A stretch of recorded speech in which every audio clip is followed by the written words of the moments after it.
I was called in the Naval Reserves from a squadron from Pittsburgh, and it was almost entirely composed of Pittsburgh pilots.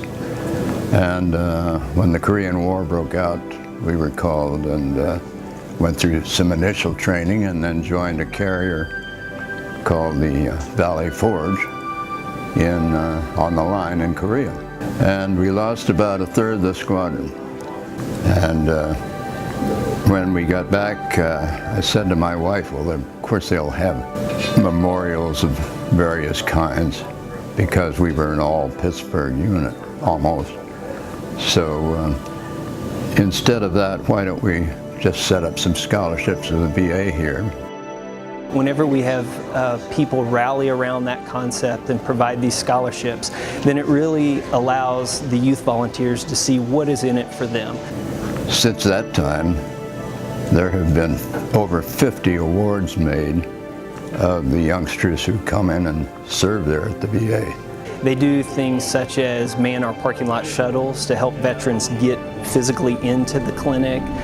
They'll help us serve as a liaison between clinical staff and family members that are in waiting rooms, just sharing information back and forth.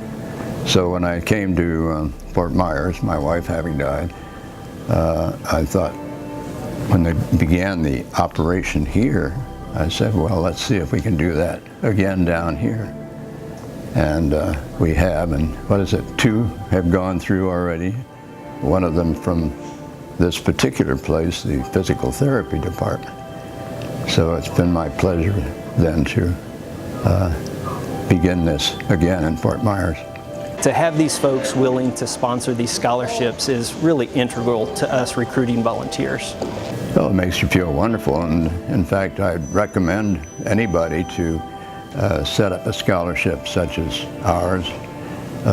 It's not like getting your entire tuition paid, but it gives you a nice boost the first year you're in college, and that, I think, is when you run into a lot of big expenses.